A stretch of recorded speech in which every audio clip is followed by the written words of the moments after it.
उत्तराखंड के जोशीमठ के हालात सबने देखे। कैसे वहां पर मकानों में दरारें आ गई, पहाड़ टूटने लगे, मकानों में दरारें ये समझाने लगी कि किस तरीके से लगातार मानव जो है वो हिमालय की उस सरजमी पर कदम रख रहा है जहां पर शायद प्रकृति नहीं चाहती है। और शायद यही वजह है कि जोशीमठ पर जो हालात बने उसके बाद सभी ने कहा कि इतना ज़्यादा बसावट नहीं होनी चाहिए। बसावट वहाँ होनी चाहिए जहाँ सच में ज़रूरत हो, जहाँ के हालात और परिस्थिति वहाँ के अनुकूल हो। और शायद उत्तराखंड के जोशीमठ के बाद अब नैनीताल के भी हालात ऐसे नज़र आ रहे हैं। नैनीताल के दो हिस्से, नैनीताल फॉल्ट और पॉइंट फॉल्ट, ऐसी जगह हैं जहाँ पर लगातार भूस्खलन की स्थिति बनती नज़र आ रही है। लगातार मकानों में दरार नजर आ रही है।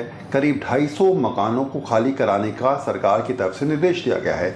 इसके अलावा इस पूरे मामले से 10,000 से ज़्यादा परिवार प्रभावित हो सकते हैं अगर ये स्थिति बनती चली गई।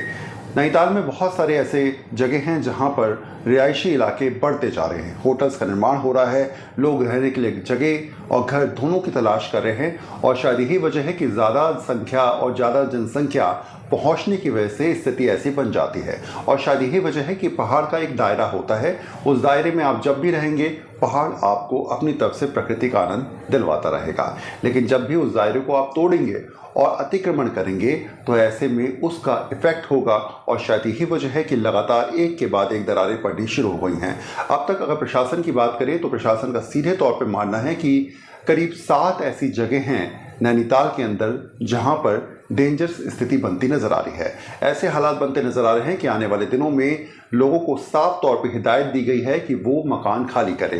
इसके अलावा प्रशासन ने यह भी कहा है कि कई सारी पहाड़ियां ऐसी हैं जहां से लगातार भूस्खलन की स्थिति बनती नजर आ रही है। और खासकर कुमाऊं में नैनीताल, जहां की जो स्थिति ये है कि वहां पर पहाड़ी इलाकों में भूस्खलन की स्थिति इस बार बरसात में काफ़ी देखने को मिली। और शायद यही वजह है कि ऐसी परिस्थितियां अगर बनती हैं तो जोशीमठ के बाद नैनीताल ऐसी जगह बन गई है जहां पर अब लोगों को ये डर सता रहा है कि कहीं हालात और तस्वीर वैसी ना हो जैसे जोशीमठ में देखने को मिली। लोगों को घर खाली करना पड़ा, अपने घर छोड़ना पड़ा, सालों की मेहनत छोड़नी पड़ी, आर्थिक रूप से वो कमज़ोर होते नजर आए। और अगर ऐसी परिस्थितियां बनी नैनीताल के अंदर तो निश्चित तौर पे लोगों को बहुत ज़्यादा परेशानियों का सामना करना पड़ेगा। हालांकि प्रशासन ने एहतियातन तौर पे कई सारे मकानों को खाली करने के निर्देश दिए हैं।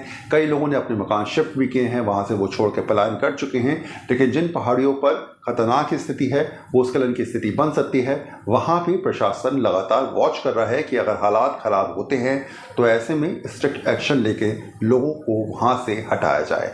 और इन सब में करीब 10,000 परिवार ऐसे होंगे जो सीधे तौर पर इफेक्ट होंगे। शायद यही वजह है कि आने वाले दिनों में लगातार सरकार ये वॉच कर रही है कि आखिर इन पहाड़ियों की, खासकर इन 7 पहाड़ियों की स्थिति कैसी है और क्या स्थिति बनती नजर आ रही है।